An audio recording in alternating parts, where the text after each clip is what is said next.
Assalamu alaikum students. We are starting third chapter, motion and force. So we will do most important questions for NET physics. And ये वाली video आप fast और जो है दूसरी university प्यास के लिए भी कंसल्ट कर सकते हैं, ई कैट के लिए भी कंसल्ट कर सकते हैं। लेकिन ई कैट की मैं अलग से एक सेपरेट सीरीज़ भी बना रहा हूँ, तो वो भी इंशाल्लाह जल्द अपलोड हो जाएगी। तो ये इसके अंदर NET को ज़्यादा फोकस किया गया है। तो NET जो है ना, NET के क्वेश्चंस की तरह के क्वेश्चंस फास्ट में और प्यास में भी आते हैं और कुछ थोड़े बहुत ई कैट में भी आते हैं। तो बेटा देखें, फर्स्ट क्वेश्चन देखें जरा गौर से। The displacement time graph of a particle moving with uniform velocity. देखें, इट इज़ वेरी सिंपल। आपको पता है कि अगर आप ग्राफ की बात करते हैं तो यहाँ पे आपके पास डिस्प्लेसमेंट है, यहाँ पे आपके पास टाइम है। तो डिस्प्लेसमेंट और टाइम आ गया बेटा आपके पास। अब आपको पता है डिस्प्लेसमेंट टाइम ग्राफ का ग्रेडियंट किस चीज़ को रिप्रेजेंट करता है। तो बेटा आपको पता ही है कि डिस्प्लेसमेंट वर्सेस टाइम का ग्रेडियंट। ग्रेडियंट बेटा क्या होता है? ग्रेडियंट को हम स्लोप भी कहते हैं, और स्लोप या ग्रेडियंट क्या होता है? Change in y over change in x axis. X axis पे कौन चेंज हो रहा है? डिस्प्लेसमेंट। और एक्स वाई एक्सिस पे, और एक्स एक्सिस पे कौन चेंज हो रहा है? टाइम। और डिस्प्लेसमेंट ओवर जो टाइम होता है, ये आपके पास क्या चीज़ है बेटा? This is velocity. It means that displacement versus time graph का अगर आप ग्रेडियंट फाइंड करेंगे तो वो ग्रेडियंट आपको उस बॉडी की क्या रिप्रेजेंट करेगा? वेलोसिटी। अब चूंकि आपको यहाँ पे कांस्टेंट वेलोसिटी शो करनी है, तो कांस्टेंट या यूनिफॉर्म एक ही बात है। तो यूनिफॉर्म या कांस्टेंट वेलोसिटी का मतलब है कि ग्रेडियंट यूनिफॉर्म या कांस्टेंट होना चाहिए। और याद रखें, यूनिफॉर्म ग्रेडियंट को हम शो करते हैं स्ट्रेट लाइन के साथ। यूनिफॉर्म ग्रेडियंट जो होता है वो आपका स्ट्रेट लाइन से रिप्रेजेंट किया जाता है। तो इसका मतलब क्या हुआ बेटा? इसका मतलब ये हुआ कि आपके पास यहां से इस तरह से ग्राफ बनेगा और ये लाइन स्ट्रेट है। देखें, अगर लाइन स्ट्रेट है इट मींस ग्रेडियंट यूनिफॉर्म है। ग्रेडियंट अगर यूनिफॉर्म है तो ग्रेडियंट किसको रिप्रेजेंट कर रहा है? वेलोसिटी को। It means that velocity uniform है। तो डिस्प्लेसमेंट टाइम ग्राफ में यूनिफॉर्म वेलोसिटी को शो करने के लिए आप क्या ड्रॉ करते हैं बेटा? Straight line. नंबर 2 क्वेश्चन देखें बेटा, ये क्वेश्चन आया हुआ है, बड़ा इंपॉर्टेंट क्वेश्चन है ये।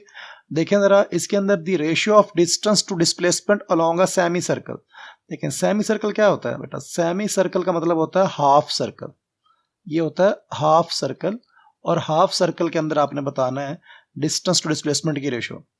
देखें, आपको पता है अगर आप ए पॉइंट पे हैं और आप ट्रेवल करके इस रास्ते पे सेमी सर्कल कंप्लीट करके बी पॉइंट पे बेटा आ जाते हैं, और आपके सेमी सर्कल का या सर्कल का रेडियस जो है वो आपका है कैपिटल आर। चलो, उन्होंने स्मॉल आर लिखा है तो हम लिख लेते हैं यहाँ पे स्मॉल आर। अच्छा, अब आपको पता है जब एक कंप्लीट सर्कल कवर होता है तो एक कंप्लीट सर्कल जो होता है उस कंप्लीट सर्कल की जो डिस्टेंस होती है वो कितनी होती है? तो आपको पता है कि अगर ये वाला आपके पास आर है और अगर एक कंप्लीट सर्कल की पूरी ये जो सर्कमफेरेंस है ये इसका डिस्टेंस होती है, तो पूरे सर्कल का अगर डिस्टेंस 2 पाई आर है जो कि सर्कमफेरेंस के इक्वल है, तो सेमी सर्कल मतलब हाफ सर्कल का कितना डिस्टेंस होगा? तो कॉमन सेंस है बेटा, पूरे सर्कल की जो लेंथ है 2 पाई आर है तो हाफ की इससे हाफ होगी। तो बेटा हाफ सर्कल का डिस्टेंस क्या होगा बेटा? आप 2 पाई आर को 2 पे डिवाइड कर दो, तो पाई आर बेटा क्या चीज है? पाई आर आपका है distance of semi circle. Semi circle का डिस्टेंस बेटा आपका कितना है? पाई आर। और सेमी सर्कल का डिस्प्लेसमेंट कितना होगा बेटा? डिस्प्लेसमेंट के लिए हमेशा क्या रूल होता है? आप इनिशियल पॉइंट और फाइनल पॉइंट को स्ट्रेट लाइन से कनेक्ट करते हो और उसकी लेंथ फिगर आउट कर लेते हो। और ये लेंथ कितनी बन रही है बेटा? अगर यहां से लेकर यहां तक का रेडियस है तो ये भी रेडियस के इक्वल है, तो रेडियस प्लस रेडियस कितना बन जाएगा? बेसिकली ये डायमीटर ही बनता है, तो ये बन जाएगा 2r। तो ए से लेकर बी तक की टोटल लेंथ आपकी जो बनती है वो है 2r। तो डिस्प्लेसमेंट आपका 2r है। तो बेटा आपने याद रख लिया। अब आपने क्या करना है? आपने रेशो लेनी है। तो बेटा डिस्टेंस ओवर डिस्प्लेसमेंट की रेशो लेंगे अगर आप, तो डिस्टेंस आपका है बेटा पाई आर, डिस्प्लेसमेंट आपका है 2r, r से r कैंसिल, तो पाई बाई 2 हमारा बेटा आंसर आ जाएगा। नंबर 3 क्वेश्चन देखें, Which of the following changes when the particle is moving with uniform velocity? बेटा याद रखें, अगर आपकी वेलोसिटी यूनिफॉर्म है, यूनिफॉर्म का मतलब है कि आपकी वेलोसिटी कांस्टेंट है। अगर वेलोसिटी कांस्टेंट है तो याद रखें वेलोसिटी कांस्टेंट सिर्फ तब होती है जब ऑब्जेक्ट की स्पीड भी कांस्टेंट हो और उसकी डायरेक्शन भी सेम हो। तो बेटा याद रखें, यूनिफॉर्म वेलोसिटी या कांस्टेंट वेलोसिटी का मतलब है कि उसकी स्पीड भी कांस्टेंट होगी, तो मतलब यह है कि उसकी स्पीड भी कांस्टेंट है। और यूनिफॉर्म वेलोसिटी है तो वेलोसिटी भी कांस्टेंट होगी। और अगर वेलोसिटी कांस्टेंट है तो एक्सेलरेशन जीरो होगा और जीरो ही रहेगा, तो वो भी एज अ कांस्टेंट ही हुआ, क्योंकि चेंज तो नहीं हो रहा। उन्होंने बस ये पूछा है कि इन चारों में से क्या चीज बदल रही होगी, चेंज हो रही होगी अगर वेलोसिटी यूनिफॉर्म है तो याद रखें, अगर वेलोसिटी यूनिफॉर्म है तो वेलोसिटी तो चेंज नहीं हो रही होगी, स्पीड भी चेंज नहीं हो रही होगी, एक्सेलरेशन जीरो होगा और वो भी जीरो ही रहेगा, वो भी चेंज नहीं हो रहा होगा। तो सिर्फ चेंज क्या हो रही होगी, बॉडी की पोजीशन। कॉमन सेंस है बेटा, जब आप let's suppose 120 kilometre per hour की स्पीड से आप गाड़ी चलाते हैं और ना स्पीड ज़्यादा करते हैं ना कम, और डायरेक्शन भी सेम रखते हैं, लेकिन आपकी गाड़ी आगे तो चलती जा रही है, तो आपकी पोजीशन चेंज होती है। तो बेटा याद रखिए, पोजीशन चेंज होगी क्योंकि आपकी बॉडी मूव कर रही है।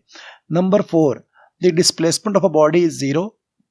तो डिस्टेंस क्या हो सकता है बेटा, याद रखें, लेट्स सपोज अगर एक बॉडी रेस्ट पे है, if a body is at rest और वो बिल्कुल मूव नहीं करती, तो इस केस में डिस्प्लेसमेंट भी जीरो होगा और जो डिस्टेंस होगा वो भी क्या होगा, जीरो होगा। तो इस केस में दोनों जीरो होंगे। एक बॉडी रेस्ट पे है, वो बिल्कुल भी मूव नहीं की, तो जब वो मूव ही नहीं की तो डिस्प्लेसमेंट भी जीरो, डिस्टेंस भी जीरो। सेकंड केस ये है बेटा कि अगर लेट्स सपोज एक बॉडी है, वो ए पॉइंट पे है और वो ट्रेवल करके सारा घूम के दोबारा ए पे आ जाती है, और अगर वो दोबारा ए पे आ जाती है तो जो उसकी इनिशियल पोजीशन थी वही उसकी फाइनल पोजीशन है, तो पोजीशन में चेंज बेटा क्या हुआ, जीरो, और पोजीशन के चेंज को डिस्प्लेसमेंट कहते हैं। तो डिस्प्लेसमेंट तो अब भी जीरो है, लेकिन डिस्टेंस जीरो नहीं होगा, क्योंकि जितना आप जाने और आने में ट्रेवल कर चुके हैं वो सारा ऐड करेंगे तो वो आपका डिस्टेंस होगा, तो डिस्टेंस जीरो नहीं होगा। तो इसका मतलब क्या है बेटा, कि अगर हमें सिर्फ इतना पता हो कि एक बॉडी का डिस्प्लेसमेंट जीरो है, तो हम उसके डिस्टेंस के बारे में कोई कमेंट नहीं कर सकते जब तक हमें फाइनल चीज पता ना हो। क्योंकि देखें, अगर तो वो बॉडी मूव ही नहीं की तो डिस्प्लेसमेंट तो जीरो होगा, तब डिस्टेंस भी जीरो होगा। बट अगर वो मूव करके वापस वहीं पे आ गई जहां से स्टार्ट हुई है, तो डिस्प्लेसमेंट तो देखें दोनों केसेस में जीरो आ रहा है, लेकिन इस केस में अब डिस्टेंस जीरो नहीं होगा। तो डिस्प्लेसमेंट के जीरो होने पर डिस्टेंस जीरो हो भी सकता है और नहीं भी, डिपेंड करता है कंडीशन पे। इसलिए आप लिखेंगे मे और मे नॉट भी जीरो। नंबर आपके पास आ जाएगा number 5, if a stone is dropped from a window of a moving train. बेटा याद रखें, आप जब भी एक देखें, ट्रेन या कोई भी गाड़ी है वो हॉरिजॉन्टली मूव कर रही होती है, और हमें अगर इस तरह के चीज़ों का ना पता हो ना कि मतलब कौन सी चीज़ ट्रैक पे जा रही है, तो हम हॉरिजॉन्टल ट्रैक ही लेते हैं। अब नाउ ट्रेन है, ट्रेन आपको पता है हॉरिजॉन्टल वेलोसिटी से मूव कर रही होगी, वो स्ट्रेट आगे जा रही होगी। देखें, जब अगर आपकी गाड़ी या ट्रेन हॉरिजॉन्टल डायरेक्शन में मूव कर रही है, तो जितने भी लोग या जितनी भी चीज़ें उसके अंदर होंगी, उनकी वेलोसिटी भी हॉरिजॉन्टल होगी। अब एक पर्सन अंदर बैठा है ट्रेन के किसी भी कंपार्टमेंट में, तो उसके पास भी एक हॉरिजॉन्टल वेलोसिटी है, बिकॉज ट्रेन भी हॉरिजॉन्टली मूव कर रही है। और उस आदमी के पास एक पत्थर है, एक स्टोन है, तो स्टोन भी उसने कैरी किया हुआ, तो स्टोन के पास भी एक हॉरिजॉन्टल वेलोसिटी होगी। तो जैसे ही वो स्टोन को ड्रॉप करेगा, अगर तो ट्रेन रुकी हुई होती तो फिर तो स्टोन सीधा नीचे आ जाता और वो होती लीनियर मोशन। बट अगर मूविंग कोई चीज मूव कर रही है और उस मूविंग चीज पे अगर आप ड्रॉप करते हो ना चीज को, तो उसके पास ऑलरेडी एक हॉरिजॉन्टल वेलोसिटी होती है। तो ये प्रोजेक्टाइल का वो वाला केस बन जाता है कि हम जब किसी बॉडी को हॉरिजॉन्टली थ्रो करते हैं, तो जब आप किसी बॉडी को हॉरिजॉन्टली थ्रो करते हैं तो स्टार्टिंग वाली जो सारी वेलोसिटी है बेटा वो आपकी हॉरिजॉन्टल होती है, लेकिन आहिस्ता आहिस्ता वो चीज़ नीचे भी आती जाती है। तो अब आपकी चीज़ आगे भी जा रही है, नीचे भी आ रही है, तो ये होगी 2 डायमेंशनल मोशन। तो याद रखें, जब भी किसी बॉडी को आप हॉरिजॉन्टली थ्रो करते हैं या फिर आप की जो व्हीकल है वो हॉरिजॉन्टल मोशन कर रही है और आप किसी चीज़ को ड्रॉप करते हैं, तो ये भी वही सिनेरियो बनता है। ये दोनों सिनेरियो में आपकी बॉडी प्रोजेक्टाइल मोशन करेगी, और प्रोजेक्टाइल मोशन में जो ये शेप बनती है, ये वाली शेप, या फिर एक ये वाला केस भी होता है जिसमें हम किसी एंगल थीटा पे लॉन्च करते हैं। तो प्रोजेक्टाइल के 3 केस याद रखें। अगर क्वेश्चन आ गया, एक बॉडी को एंगल थीटा पे लॉन्च किया विद रिस्पेक्ट टू ग्राउंड, या फिर एक बॉडी को हॉरिजॉन्टली थ्रो किया, या फिर एक बॉडी है जो इसको ड्रॉप किया है एक ऐसी चीज से जो हॉरिजॉन्टली मूव कर रही है, तो ये तीनों प्रोजेक्टाइल होंगी। और प्रोजेक्टाइल की जो शेप है ना, ये जो शेप है इसका मैथ में नाम होता है पैराबोला। तो बेटा ये वाला आ जाएगा पैराबोला। नेक्स्ट इसके बाद जरा देखें नंबर 6। नंबर 6 के अंदर बेटा है दी horizontal component of velocity of a projectile moving with velocity this and this. ठीक है बेटा, अपने हॉरिजॉन्टल कंपोनेंट बताना। तो बेटा देखें, आपको पता है कि हॉरिजॉन्टल कंपोनेंट क्या होगा, तो आपने हॉरिजॉन्टल कंपोनेंट बेटा होता है v cos थीटा, तो बल्कि इसको लिख लें vi cos थीटा। और याद रखें इनिशियल वेलोसिटी का हॉरिजॉन्टल चाहिए, लेकिन हॉरिजॉन्टल जो होता है ना पूरा प्रोजेक्टाइल का, हॉरिजॉन्टल कंपोनेंट हमेशा सेम ही रहता है। देखिए अगर आपने एक बॉडी को लॉन्च किया है, ये एक प्रोजेक्टाइल है, इसको आपने लॉन्च किया है और एंगल थीटा पे लॉन्च किया है और इसकी इनिशियल वेलोसिटी है बेटा वी आई। अब इस वेलोसिटी के दो कंपोनेंट्स होंगे, इस वेलोसिटी के होंगे दो कंपोनेंट्स, एक कंपोनेंट ये वाला होगा, इसे आप कहेंगे इनिशियल वेलोसिटी का एक्स कंपोनेंट, और एक ये वाला होगा, इसे हम कहेंगे इनिशियल वेलोसिटी का वाई कंपोनेंट। तो जो x कंपोनेंट है वो होगा बेटा वी आई कॉस थीटा, और जो ये y होगा ये बेटा कौन सा होगा बेटा v i sine theta. But हमें चूंकि इनिशियल वेलोसिटी का सिर्फ हॉरिजॉन्टल कंपोनेंट निकालना है, तो बेसिकली हमने बेटा सिर्फ क्या निकालना है वी आई कॉस थीटा। इसमें वी आई की वैल्यू बेटा कितनी है 500 और कॉस 60 डिग्री। कॉस 60 बेटा कितना होता है, आपको ये सारे ट्रिग्नोमेट्रिक फंक्शंस याद रखने हैं, 30 45 डिग्री या 6 डिग्री वगैरह वाले क्या होते हैं साइन कॉस की वैल्यूज। तो 500 कॉस 60 बेटा कितना हो गया 1/2, बेटा ये कितना आ जाएगा 250। बेटा ये आपकी आ जाएगी इनिशियल वेलोसिटी का एक्स कंपोनेंट। अगर वो एक्स कंपोनेंट की फाइनल वेलोसिटी पूछते तब भी यही आती, क्योंकि प्रोजेक्टाइल की प्रॉपर्टी है कि प्रोजेक्टाइल की जो हॉरिजॉन्टल वेलोसिटी होती है वो through out the motion constant रहती है। तो हॉरिजॉन्टल कंपोनेंट कहीं पर भी निकालने का कहा जाए हमेशा ये वाला फार्मूला यूज करेंगे आप वी आई कॉस थीटा। लेकिन वर्टिकल डिफरेंट जगहों पे डिफरेंट होती है तो उसका अलग फार्मूला होता है, उसको भी मैं लिखवा देता हूं आपको। अगर तो आपने वर्टिकल कंपोनेंट की इनिशियल कंपोनेंट इनिशियली निकालनी हो तो initial velocity in y axis के लिए आप क्या करेंगे v i y is equal to होगी वी आई साइन थीटा। ये वी आई साइन थीटा आपको क्या देगी initial velocity of in y component. लेकिन अगर आपने किसी भी देर के बाद अगर आपने निकालनी है तो उसके लिए फार्मूला आप यूज करेंगे v i sine theta minus g t. तो बेटा ये याद रखें जब भी आप किसी प्रोजेक्टाइल को किसी एंगल थीटा पे लॉन्च करेंगे तो इनिशियल वेलोसिटी का y component v i sine theta और final component of the vertical velocity जो होगी वो होगी v i sine theta minus g t. और अगर आपको हॉरिजॉन्टल वेलोसिटी का कंपोनेंट चाहिए हो, हॉरिजॉन्टल वेलोसिटी चाहिए हो, तो फिर आपके पास ये वाला आ जाएगा। बकवास है यार।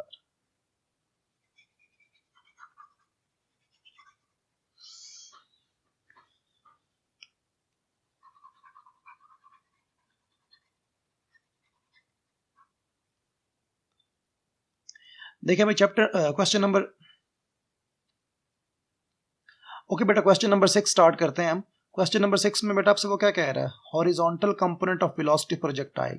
देखिए आपके पास बेटा एक प्रोजेक्टाइल है, इस प्रोजेक्टाइल को आपने लॉन्च किया कितने डिग्री एंगल पर 6 डिग्री एंगल पर, और इस प्रोजेक्टाइल की जो इनिशियल वेलोसिटी है वो आपकी है 500। आपने क्या करना है इसका निकालना है एक्स कंपोनेंट। मैं इसका कह देता हूं वी आई इनिशियल वेलोसिटी और इसका एक्स कंपोनेंट होगा वी आई एक्स। तो बेटा एक्स कंपोनेंट क्या होता है बेटा v i cos theta. Cos theta आता है बेटा उसमें क्योंकि एंगल एक्स एक्सिस के साथ है। तो बेटा वी आई की वैल्यू कितनी है बेटा 500 कॉस 60 डिग्री बेटा कितना होता है 1/2। बेटा ये बात याद रखिएगा आपको कॉस की साइन की टेन की वैल्यूज आनी चाहिए, मेन वैल्यूज जो होती हैं मतलब 0 डिग्री 30 डिग्री 45 डिग्री 60 डिग्री वाली वैल्यूज 90 डिग्री वाली ये आपको आनी चाहिए। और ये आपके पास आ जाएगा बेटा 250। और आपने याद रखना कैलकुलेटर वगैरह अलाउड नहीं है, तो ये आपके पास आ जाएगा बेटा 250 मीटर पर सेकेंड। नेक्स्ट देखें बेटा आगे vertical and horizontal ranges will be equal if the angle of projection is. देखिए बेटा ये बड़ा इंपॉर्टेंट क्वेश्चन है, एफएससी की बुक की लाइन है, बेसिकली ये क्वेश्चन है उसके अंदर। तो वो ये है बेटा कि अगर आपके पास लेट्स सपोज एक बॉडी है उसको मैं किसी स्मॉल एंगल पे लॉन्च करता हूं। स्मॉल एंगल पर लॉन्च करने पर होगा क्या उसकी हाइट कम होगी लेकिन रेंज ज्यादा होगी। अगर मैं लार्ज एंगल पे करता हूं तो उससे रेंज कम होगी लेकिन हाइट ज्यादा होगी। लेकिन एक ऐसा एंगल भी होता है जिस पर बॉडी को अगर लॉन्च किया जाए तो जितनी उसकी हाइट की लेंथ होती है उतनी उसकी रेंज होती है, मतलब उसकी रेंज और हाइट दोनों इक्वल होती हैं। तो वो आपने बताना है बेटा वो एंगल कितना है। मैं आपको एक फार्मूला लिखवा रहा हूं रेंज और हाइट दोनों के लिए। तो बेटा याद रखें रेंज और हाइट इनका रिलेशनशिप याद रखें प्रोजेक्टाइल के लिए, तो वो होता है बेटा 4h is equal to r tan theta. तो जब भी आपको हाइट या रेंज में से एक चीज गिवन दूसरी निकालनी हो तो आप यूज करेंगे 4h is equal to r tan theta, जिसमें थीटा है आपका एंगल ऑफ प्रोजेक्शन। अच्छा, अब उन्होंने क्वेश्चन में कंडीशन क्या लगाई है कि vertical and horizontal range equal है। बेटा हॉरिजॉन्टल रेंज तो वही है जो आप जिसको सिंपली रेंज कहते हैं, वर्टिकल रेंज जो होती है ना उसको हाइट कहते हैं। तो हाइट का एक और नाम होता है, हाइट ऑफ प्रोजेक्टाइल को हम वर्टिकल रेंज कहते हैं, और जो हॉरिजॉन्टल रेंज है उसको सिंपली रेंज कहते हैं। तो हाइट और रेंज दोनों इक्वल है। तो अब जरा देखें, अगर हाइट और रेंज दोनों इक्वल हैं तो एज की जगह भी आर पुट कर दें। तो यहां पे पुट कर दें आर, यहां पे आ जाएगा r tan थीटा। ये r से r हो जाएगा कैंसिल। इसके बाद बेटा ये बन जाएगा tan theta is equal to 4। और बेटा अगर थीटा निकालें, थीटा कितना आ जाएगा tan इनवर्स 4।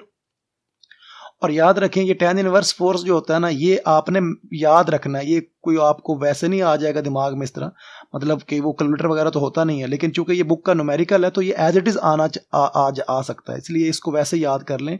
तो याद रखें दो ऐसे वैल्यूज हैं जिस पे जाके हाइट और रेंज इक्वल होती हैं, tan इनवर्स 4 या फिर 76 डिग्री, ये दोनों इक्वल हैं।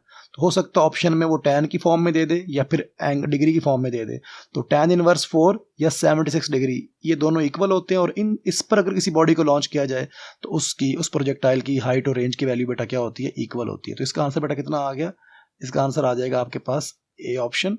नेक्स्ट इसके बाद जरा देखिए नंबर 8 अ फोर्स। अच्छा ये बड़ा सिंपल क्वेश्चन है, आपने बेटा क्या फाइंड करना है, चेंज इन मोमेंटम। बेटा याद रखें जो मोमेंटम का चेंज होता है ना वो इक्वल होता है फोर्स इनटू टाइम के, क्योंकि फोर्स इज इक्वल टू होती है rate of change of momentum.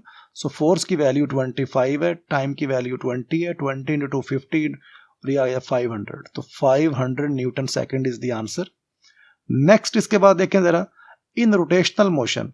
बेटा याद रखें एनालॉग का मतलब होता है सिमिलर, मतलब जो चीजें एक जैसी ही बिहेव करें उन्हें एनालॉग कहते हैं एक दूसरे का। याद रखें फोर्स इज इक्वल टू होता है एम ए, ऐसे ही टॉर्क इज इक्वल टू होता है आई एल्फा। ए लेवल के बच्चों ने ये फार्मूला नहीं पढ़ा होगा, लेकिन ये माइंड में रखें कि जिस तरह ये फार्मूला है ना, resultant force is equal to mass times acceleration, इसी तरह से ये भी है कि रिजल्टेंट टॉर्क इज इक्वल जो होती है वो होती है आई इंटू एल्फा, जिसमें एल्फा बेटा क्या चीज है, angular acceleration,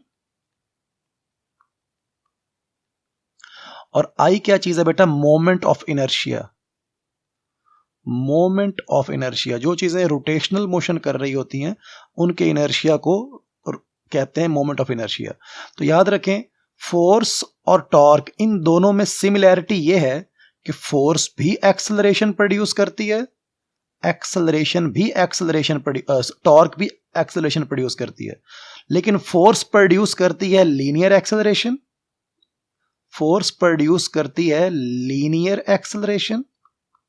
and torque produce करती है एंगुलर एक्सेलरेशन, लेकिन दोनों प्रोड्यूस एक्सेलरेशन ही करती हैं, इसलिए दोनों एनालॉग हैं एक दूसरे का।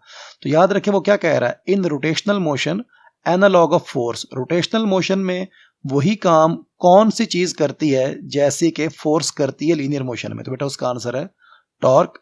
तो टॉर्क रोटेशनल मोशन में बिल्कुल वैसा ही बिहेव करती है जैसा कि फोर्स करती है लीनियर मोशन में, क्योंकि लीनियर मोशन में एक्सेलरेशन प्रोड्यूस होता है फोर्स की वजह से, और एंगुलर मोशन में प्रोड्यूस होता है acceleration due to torque. Next देखें आगे नंबर 10 पे अगर आप आ जाएं, if the slope of velocity time graph of a body. बेटा याद रखें अगर आपके पास एक बॉडी है और वो स्टार्ट हो रही है रेस्ट से, ये वेलोसिटी है ये टाइम है। बेटा अगर बॉडी रेस्ट से स्टार्ट हो रही है तो ग्राफ शुरू होगा ओरिजिन से, क्योंकि वाई एक्सिस पे वेलोसिटी है। वेलोसिटी आपकी जीरो तभी शो होगी जब आप ग्राफ को शुरू करेंगे ओरिजिन से। आहिस्ता आहिस्ता क्या हो रहा है कि स्लोप में क्या आ रहा है, स्लोप आपका ग्रेजुअली डिक्रीज कर रहा है। तो पहले लाइन ज्यादा वर्टिकल होगी, आहिस्ता आहिस्ता लाइन हॉरिजॉन्टल होती जाएगी, तो ये आपके पास आहिस्ता आहिस्ता जो स्लोप है वो डिक्रीज कर रहा है। अच्छा अब आपको पता है कि जो वेलोसिटी टाइम ग्राफ होती है इसका ग्रेडियंट जो होता है वो किस चीज को रिप्रेजेंट करता है, तो याद रखें वेलोसिटी वर्सेस टाइम का ग्रेडियंट रिप्रेजेंट करता है एक्सेलरेशन को। ठीक है बेटा। अच्छा अब वो आपसे पूछ रहे हैं बताएं बॉडी का एक्सेलरेशन कैसा होगा, तो बेटा याद रखें दुनिया में जब भी देखें ये ग्राफ एंड तक ऊपर ही जा रहा है, यहां देखें आहिस्ता आहिस्ता ग्राफ की हाइट बढ़ रही है।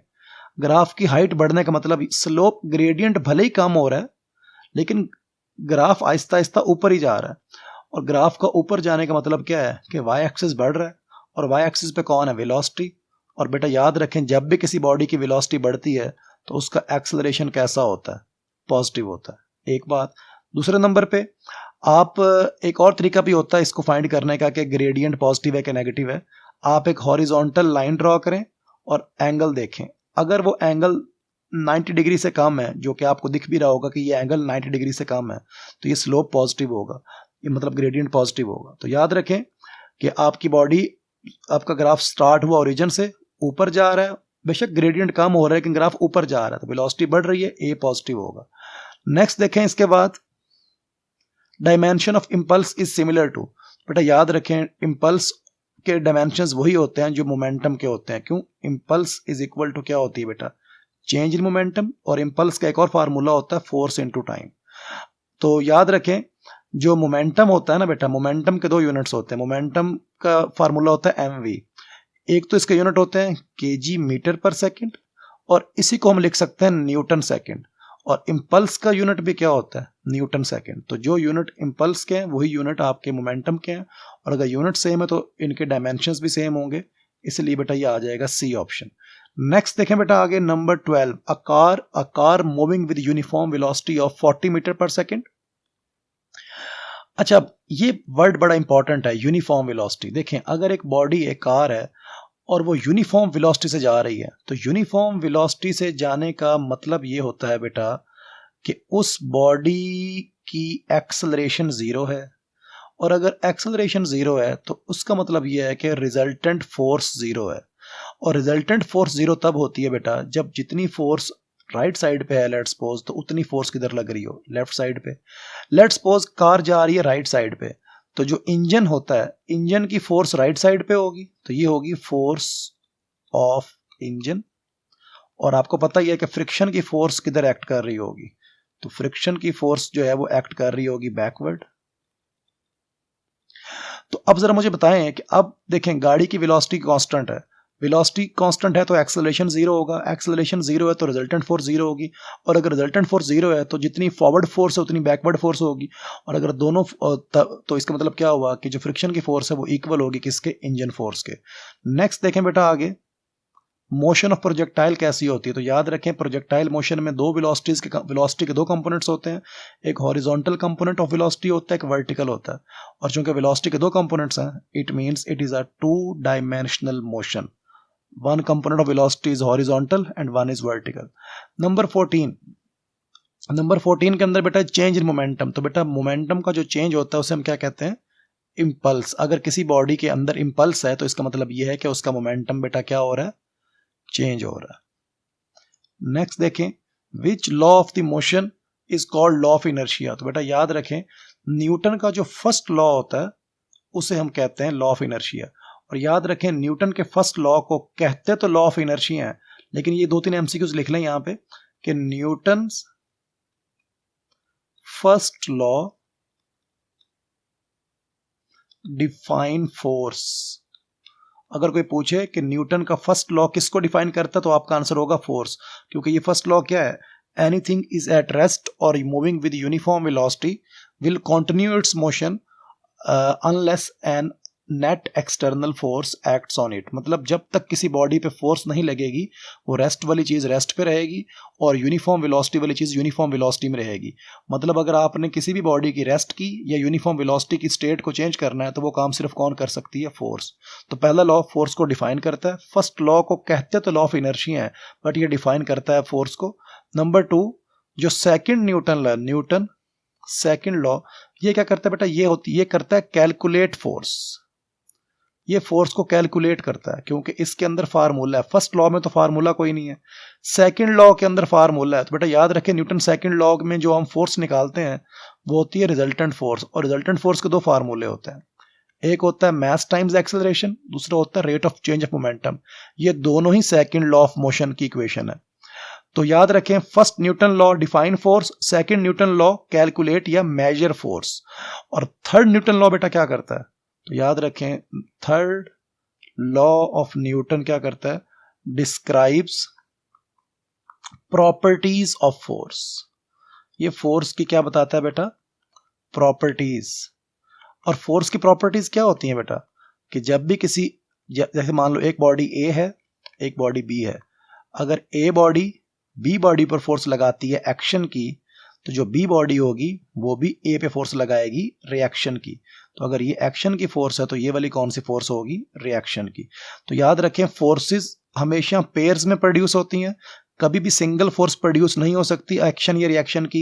एक्शन और रिएक्शन दोनों ही प्रोड्यूस होते हैं एक ही टाइम पे साइमल्टेनियसली, और ये फोर्स की प्रॉपर्टीज है। और याद रखें फोर्स, एक्शन और रिएक्शन की फोर्स इक्वल होती है, और डायरेक्शन में क्या होती है? ऑपोजिट। और फोर्सेस हमेशा पेयर्स में पैदा होती हैं, एक्शन और रिएक्शन दोनों एक साथ पैदा होते हैं। तो बेटा याद रखें न्यूटन का फर्स्ट लॉ कहलाता क्या है? Law of inertia. Newton first law define force, Newton second law calculate force, Newton third law describe properties of force. तो बेटा इसका आंसर आ गया अल्फा। नंबर 16 पे आ जाए। Whenever a body moves from one position to other position, common sense से बेटा, तो उसकी जो पोजिशन का चेंज होता है उसे हम क्या कहते हैं? डिस्प्लेसमेंट। तो याद रखें displacement is also known as change in position. Number 17 देखें, इनर्शिया बेटा किस चीज से मेजर होता है? तो याद रखें इनर्शिया जो होता है ना, वो बेसिकली जितना किसी बॉडी का मास ज्यादा होगा उतना उसका इनर्शिया ज्यादा होगा। तो आप एक वैसे माइंड में रख सकते हैं कि इनर्शिया जो होता है वो किसकी टर्म्स में मेजर होता है? मास की टर्म्स में। तो मास, अगर एक बॉडी का मास ज्यादा है इट मींस उसके अंदर इनर्शिया ज्यादा है, और इनर्शिया ज्यादा होने का मतलब ये है कि वो अपनी रेस्ट की स्टेट को या यूनिफॉर्म वेलोसिटी की स्टेट को ज्यादा मेंटेन रख सकता है, या उसकी उस स्टेट को चेंज करने में हमें ज्यादा फोर्स लगानी पड़ेगी। अच्छा बेटा क्वेश्चन नंबर 18 स्टार्ट कर रहे हैं। क्वेश्चन नंबर 18 में बेटा वो ये कह रहा है, a car travels a certain time, travels for a certain time, its speed during the first half time is v1 and during the second half time is v2। Average speed बतानी है आपने। अच्छा बेटा एवरेज स्पीड का ना basic formula जो होता है ना, वो होता है average speed is equal to होता है बेटा total distance over total time. बेटा ये होता है formula of average speed, total distance over total time. अच्छा एवरेज स्पीड के ना टू केसेस हैं जो बहुत इंपॉर्टेंट है। देखिए हमारे वाले क्वेश्चन में क्या हो रहा है कि फर्स्ट मान लो एक गाड़ी है वो ए पॉइंट पे है, वो जाती है ए से बी, और ये मान लो 30 मिनट्स जो है इसकी स्पीड है v1। अब अगले 30 मिनट्स बी से सी तक जो स्पीड है वो आपकी है v2। अब इस केस में क्या हो रहा है बेटा? इस केस में ये हो रहा है कि पहले आधा घंटा v1 स्पीड, अगला आधा घंटा v2 स्पीड, मतलब दोनों दफा टाइम बराबर है। पहले देखे ना फर्स्ट हाफ टाइम v1 और अगला आधा टाइम v2, मतलब अगर इस केस में क्या हो रहा है कि दोनों दफा टाइम सेम है।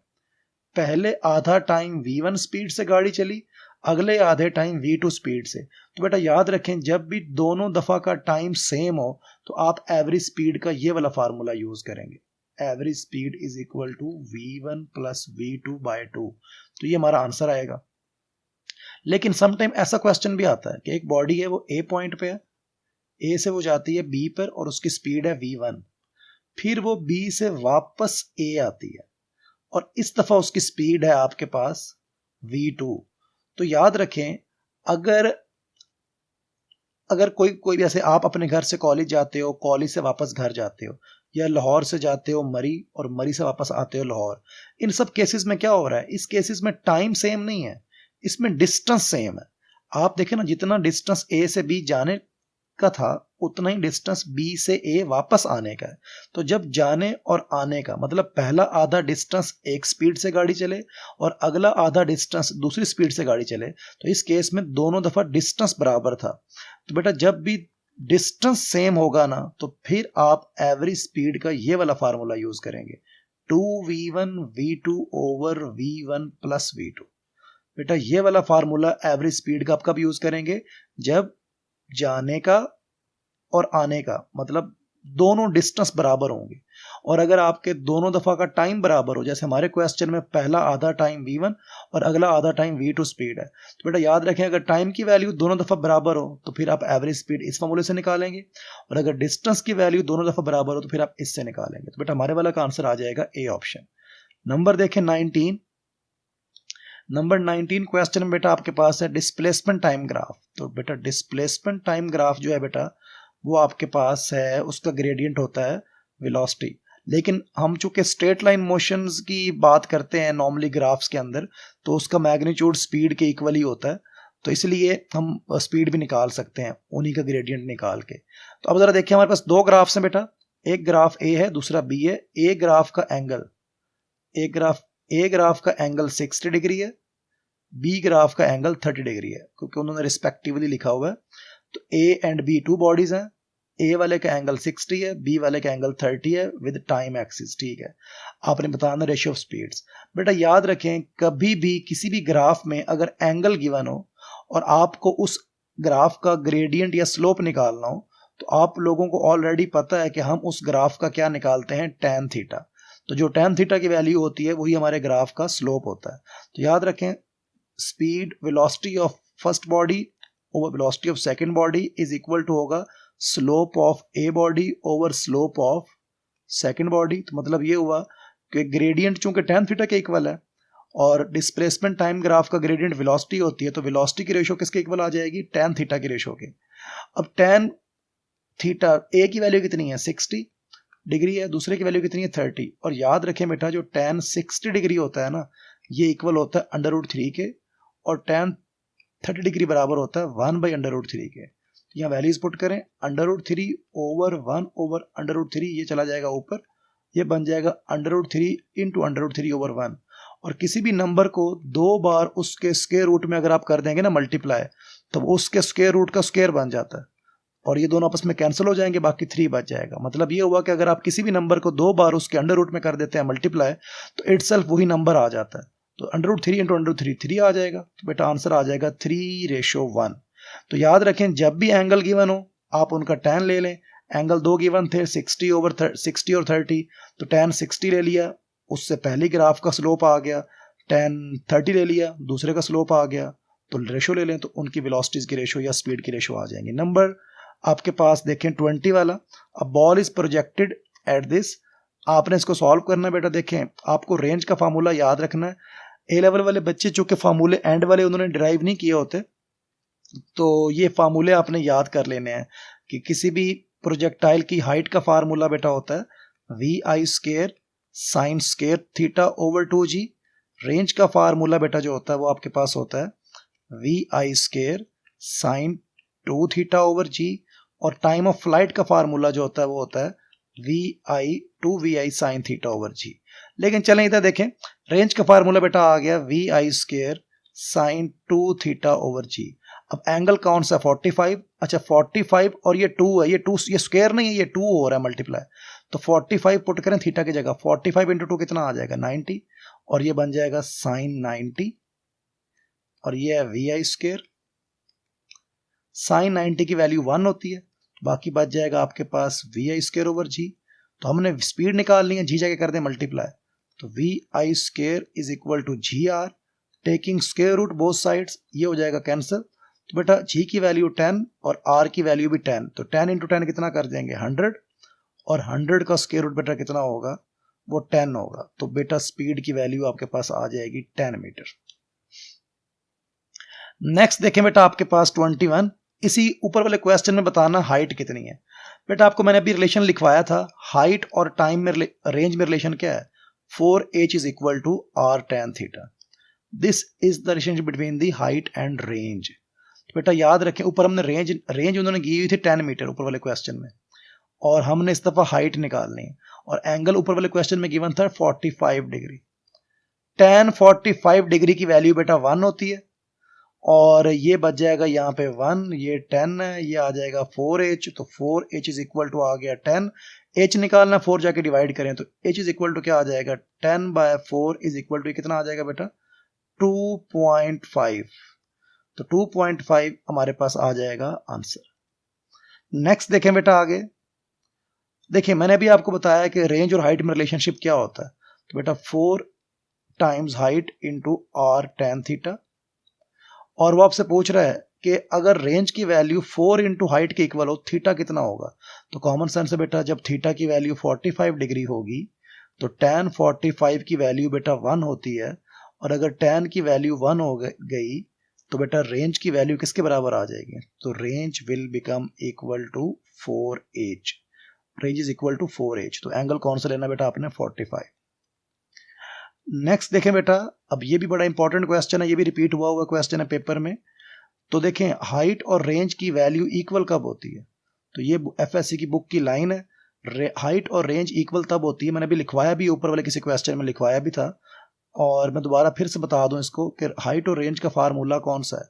4h is equal to r tan theta.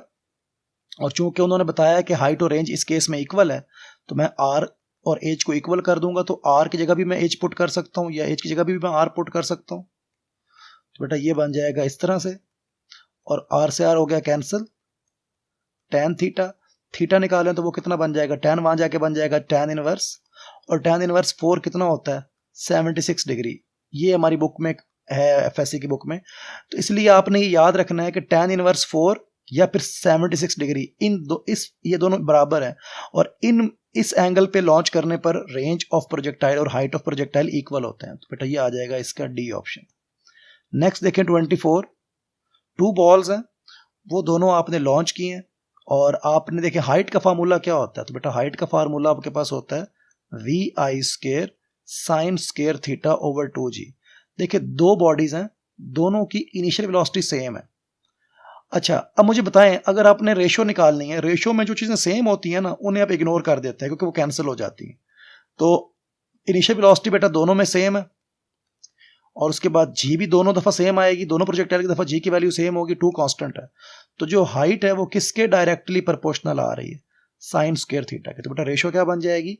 Height of first body over height of second body is equal to sine of first body का square over sine theta second का स्क्वायर। बेटा पहली का theta कितना है? 30, तो बेटा आ जाएगा साइन 30 का स्क्वायर। दूसरा बेटा कितना आ जाएगा? साइन 60 का स्क्वायर। साइन 30 बेटा क्या होता है? 1/2। साइन 60 कितना होता है? √3/2।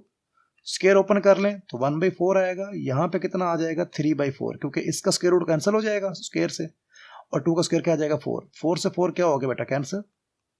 तो कितना आंसर आ जाएगा बेटा आपके पास? 1:3। नेक्स्ट क्वेश्चन देखें बेटा, जो रॉकेट होता है ना, उसकी मोशन जो होती है वो किस लॉ के अकॉर्डिंग होती है? Law of conservation of momentum. Okay, rocket जब अपवर्ड जा रहा होता है ना, तो गैसेस को डाउनवर्ड एग्जॉस्ट कर रहा होता है, तो जितना मोमेंटम एग्जॉस्ट गैसेस का डाउनवर्ड होता है, उतना ही मोमेंटम रॉकेट का अपवर्ड होता है। तो ये है according to law of conservation of momentum. Next देखें बेटा, जब भी आपको किसी भी प्रोजेक्टाइल के बारे में काइनेटिक एनर्जी का क्वेश्चन आए, इस तरह का कि एक प्रोजेक्टाइल है और किसी भी एंगल थीटा पे उसको लॉन्च किया है, हमें एंगल ही निकालना है, और उसकी इनिशियल काइनेटिक एनर्जी जो है उसको मैं लेट्स सपोज लिख लेता हूं k.ke, आगे आई लिख लेता हूं, और टॉप पर जो उसकी काइनेटिक एनर्जी है उसे लिख लेता हूं काइनेटिक एनर्जी T, या टॉप। याद रखें बेटा, किसी भी प्रोजेक्टाइल को जब आप किसी एंगल थीटा पे लॉन्च करते हैं, तो जो उसकी टॉप की काइनेटिक एनर्जी है और जो इनिशियल काइनेटिक एनर्जी, उनमें रिलेशनशिप ये होता है, kinetic energy at top is equal to kinetic energy initial into cos theta whole का स्क्वायर। अब उन्होंने क्या कहा है कि हाईएस्ट पॉइंट पर जो काइनेटिक एनर्जी है वो इनिशियल का हाफ है। इसका मतलब ये है कि टॉप पर जो काइनेटिक एनर्जी है वो इनिशियल काइनेटिक एनर्जी का हाफ है। तो मैं यहां पुट कर देता हूं बेटा, जो उन्होंने कहा है कि टॉप पर जो काइनेटिक एनर्जी है वो इनिशियल का हाफ है, और आगे इनिशियल एक ऑलरेडी अवेलेबल है, तो ये आ जाएगा cos थीटा होल का स्क्वायर। तो ये दोनों हो जाएंगे cancel, 1/2 into cos theta whole का स्क्वायर, और यहां पे अगर आप ले लें स्क्वायर रूट, तो बेटा इसका स्क्वायर हो जाएगा इससे कैंसिल, तो 1 का स्क्वायर रूट 1, नीचे ये बन जाएगा ये इस तरह से, और cos की वैल्यू 1/√2 कब आती है बेटा? जब थीटा की वैल्यू कितनी होती है? 45 डिग्री। नेक्स्ट क्वेश्चन देखें, मैस एंड स्पीड दोनों डबल हो गई हैं, तो आपने बताना है कि कितनी होगी इसके पास काइनेटिक एनर्जी। बेटा देखें, आपको पता है काइनेटिक एनर्जी का फार्मूला क्या है? काइनेटिक एनर्जी का फार्मूला बेटा होता है 1/2 mv²। ये होगी पहले वाली काइनेटिक एनर्जी। अच्छा, न्यू काइनेटिक एनर्जी की दफा आप लिख लें प्राइम, 1/2 m प्राइम, और ये v प्राइम का स्क्वायर, ये आ गई नई काइनेटिक एनर्जीज। अच्छा अब देखें जरा गौर से, उन्होंने क्या किया कि मास और स्पीड दोनों डबल किए हैं, मतलब जो न्यू मास है वो भी डबल है पुराने मास से, और जो न्यू वेलोसिटी है वो भी डबल है। तो मैं पुट कर देता हूँ न्यू मास की जगह पुट कर देता हूँ 2m, और न्यू वेलोसिटी आपकी क्या है 2v। लेकिन चूंकि वेलोसिटी का स्क्वायर है तो 2 का स्क्वायर कितना होगा बेटा 4, और ये आ जाएगा 2m 1/2। अच्छा अब देखें जरा क्या करना है आपने, इसमें से ये 2 और ये 4 करें मल्टीप्लाई, 4 × 2 8, और इस 8 को बाहर ले आए। इन साइड क्या क्या बच जाएगा, ये जब 4 और 2 8 बन के बाहर आगे अंदर बच गया 1/2 mv², और ये 1/2 mv² आपकी कौन सी काइनेटिक एनर्जी है, जो इनिशियल या पहले वाली काइनेटिक एनर्जी थी। तो बेटा ये आ जाएगा 8 ke। तो इसका मतलब क्या हुआ कि नई काइनेटिक एनर्जी पहले वाली काइनेटिक एनर्जी से कितने टाइम ज्यादा होगी बेटा, 8 टाइम्स। अब आपका मैथ अगर अच्छा है आप डायरेक्टली कर लिया करें। देखें काइनेटिक एनर्जी का फार्मूला क्या है 1/2 mv², मैस आपने क्या कर दिया डबल, और वेलोसिटी भी क्या कर दी है डबल, लेकिन वेलोसिटी का स्क्वायर है तो 2 का स्क्वायर कितना आएगा 4, 4 × 2 मैस वाला जो 2 है 8, तो 8 आंसर आ जाएगा। नेक्स्ट देखें बेटा आगे 28। देखें आपके पास जब भी आप किसी भी बॉडी को हॉरिजॉन्टली थ्रो करते हैं, मैंने बताया आपको ये प्रोजेक्टाइल का केस होता है, और प्रोजेक्टाइल में ना आप जब भी किसी बॉडी को हॉरिजॉन्टली थ्रो करते हैं ना, तो शुरू वाली जो वेलोसिटी होती है ना वो हॉरिजॉन्टल मतलब vx होती है, और वो कितनी है आपके पास 40 मीटर पर सेकेंड। तो हॉरिजॉन्टल स्पीड गिवन है, आपने क्या करना है, आपने बताना है 3 सेकंड्स के बाद उसकी स्पीड कितनी होगी। और ये जो स्पीड है ना, मतलब 3 सेकंड के बाद कुछ मान लो वो यहां पे आ गया, यहां पर, यहां बतानी है उसकी स्पीड कितनी है। अच्छा जब आप किसी भी बॉडी को हॉरिजॉन्टली लॉन्च करते हैं ना, तो शुरू वाली सारी वेलोसिटी हॉरिजॉन्टल होती है, और प्रोजेक्टाइल में हॉरिजॉन्टल वेलोसिटी तो हमेशा रहती है सेम, लेकिन एक वेलोसिटी और होती है जो चेंज होती रहती है, वो होती है वर्टिकल। हॉरिजॉन्टली थ्रो करने पर शुरू में तो वर्टिकल वेलोसिटी होती है 0, लेकिन आहिस्ता आहिस्ता नीचे आते हुए वर्टिकल वेलोसिटी भी डेवलप होना शुरू हो जाती है। तो जब मैं किसी भी पॉइंट पर स्पीड को फाइंड करना चाहता हूं तो मुझे दोनों कंपोनेंट्स का स्क्वायर लेके ऐड करना पड़ेगा। तो याद रखें प्रोजेक्टाइल की जो किसी भी पॉइंट पर टोटल वेलोसिटी होती है फाइनल, वो इक्वल होती है एक्स एक्सिस की वेलोसिटी के plus final velocity of y axis के। अब एक्स एक्सिस की इनिशियल वेलोसिटी और एक्स एक्सिस की फाइनल वेलोसिटी ये तो इक्वल होती हैं, इसलिए ये तो कांस्टेंट रहेगी। तो आप याद रखें जब भी आप हॉरिजॉन्टली थ्रो करेंगे ना किसी बॉडी को, तो जो शुरू वाली वेलोसिटी होगी वो आपकी vx होगी, और vx जो है वो तो आप यहां पुट कर देंगे। अब आपको टोटल वेलोसिटी निकालने के लिए आपको vfy चाहिए कि 3 सेकंड बाद उसकी वर्टिकल वेलोसिटी कितनी थी। तो मैं आपको ना 2 तरीके बताता हूं, ये क्वेश्चन 2 तरह से आ सकता है, मैं दोनों तरीके से आपको समझा देता हूं इसका आंसर क्या है। आप बस उसका आंसर, उसका फार्मूला याद कर लें तो आपको कोई मसला नहीं होगा। देखें क्वेश्चन 2 तरह से कैसे आएगा, वो आपको कहेगा कि एक बॉडी को हॉरिजॉन्टली लॉन्च किया, और हॉरिजॉन्टली लॉन्च किया और उसकी स्पीड मान लो अभी मैं यही दे देता हूं, ये 40 स्पीड है, इससे हॉरिजॉन्टली लॉन्च किया, और वो आपको क्या दे देता है हाइट दे देता है, ये वाली ये हाइट आपको गिवन दे देता है, और कुछ भी गिवन नहीं देता। और वो पूछता है कि जब ये ग्राउंड से स्ट्राइक करेगी तो तब बताएं इसकी वेलोसिटी कितनी होगी। एक केस ये वाला। दूसरा केस ये जो हमारे क्वेश्चन में आया है वो ये वाला केस है कि इस दफा वो टाइम दे देगा। टाइम कितना दे दिया उसने 3 सेकंड, और उसने बताया कि हॉरिजॉन्टली थ्रो कितने से किया उसने 40 मीटर पर सेकंड से। इस दफा हाइट गिवन नहीं है, और वो आपसे पूछ रहा है कि बताएं स्पीड कितनी होगी आफ्टर 3 सेकंड्स। तो ये आपके पास 2 सिनेरियो है। मैं दोनों दफा आपको बता देता हूं फार्मूला कौन सा यूज होगा, तो लिख लें दोनों फार्मूले। टोटल वेलोसिटी इस केस में बेटा ये वाली होगी हॉरिजॉन्टल का स्क्वायर प्लस 2gh। बेटा ये वाला फार्मूला यूज होगा इसकी दफा, और याद रखें यहां पे स्क्वायर नहीं है, सिर्फ 2gh है।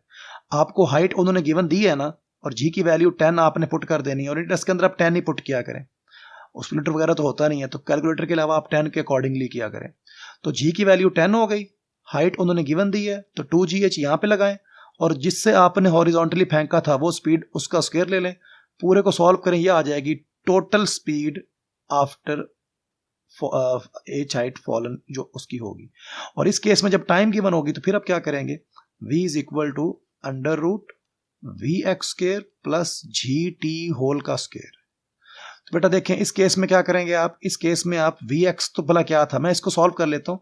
Vx कितना था हमारे केस में 40, तो 40 का स्क्वायर ले लिया और प्लस g की वैल्यू 10 है और टाइम कितना है बेटा 3 सेकेंड्स, तो 10 इंटू 3 और होल का स्क्वायर, इसके अंदर स्क्वायर आना है। तो 10 इंटू 3 कितना आया 30, 30 का स्क्वायर लेना है यहाँ पे आपने, तो 30 का स्क्वायर बेटा कितना आ जाएगा 900 और ये 40 का स्क्वायर है और ये प्लस आ गया।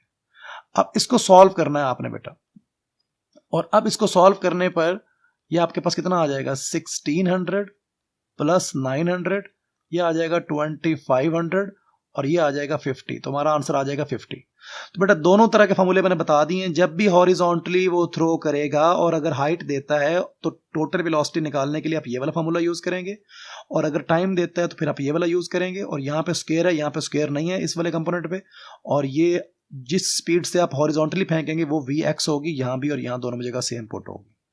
नंबर 29 देखें बेटा, 29 क्वेश्चन के अंदर आपके पास, अच्छा हाँ इसमें देखें जरा, अच्छा क्वेश्चन है ये भी कि आपके पास देखें स्पीड काइनेटिक एनर्जी का फॉर्मूला आपने क्या पढ़ा हुआ है 1/2 mv², लेकिन इसका बेसिकली फॉर्मूला इस तरह से होता है 1/2 mv.v, मतलब वेलोसिटी का ना सेल्फ डॉट प्रोडक्ट होता है यहाँ पे, स्केलर प्रोडक्ट। और याद रखें जब मैं v.v करता हूं तो उससे होगा क्या कि जरा देखें, ये पहले वाला v कितना 3i प्लस 4j,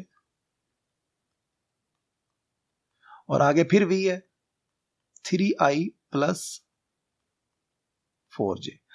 अच्छा अब आपको मैंने बताया था जब भी आप डॉट या स्केलर प्रोडक्ट को सॉल्व करते हैं तो i वालों को i से और j वालों को j से करते हैं मल्टीप्लाई, तो 3 इंटू 3 9, 4 इंटू 4 16, ये बन जाएगा 25। और ये v.v क्या होता है, v.v होता है v², क्योंकि v.v आप ऐसे ओपन करेंगे, पहले v का मैग्नीट्यूड, फिर अगले v का मैग्नीट्यूड, फिर आगे cos, और 0 डिग्री क्यों, क्योंकि दोनों सेम वेक्टर्स हैं, डायरेक्शन सेम होगी तो cos 0 होगा, cos 0 आपका 1 होता है, तो v.v v² होता है। तो v² की वैल्यू बेटा कितनी आ गई 25, तो v² की वैल्यू बेटा आपके पास आ गई 25, तो ये आपके पास 25 वैल्यू इसकी आ गई v² की। तो बेटा यहाँ पुट कर दें 25, और मैस की वैल्यू आप kg में पुट करेंगे तो ये बन जाएगी आपके पास 500 को आप 1000 पे डिवाइड करें तो ये 0.5 आएगा। 0.5 को MD कैट में या ई कैट में हम लिख लेते हैं NET वगैरह में 1/2, और एक 1/2 ये वाला, तो ये क्या बन जाएगा बेटा 1/4 इंटू 25, ये बन जाएगा आपका 6.25, तो बेटा ये ए ऑप्शन आ जाएगा।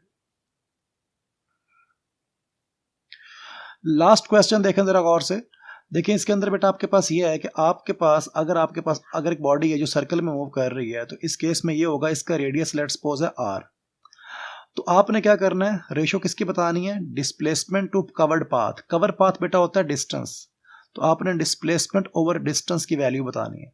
बेटा देखें आपने कितना ट्रेवल किया है 3 कंप्लीट रेवोल्यूशंस, तो जब आप एक रेवोल्यूशन पूरी करते हैं तो जहां पे से आप शुरू हुए थे वापस वहीं पे आ जाते हैं, तो डिस्प्लेसमेंट हो जाता है 0, दोबारा फिर वहीं पे आ गए तब भी 0, फिर दोबारा वहीं पे तब भी 0, तो डिस्प्लेसमेंट तो 0 हो गया।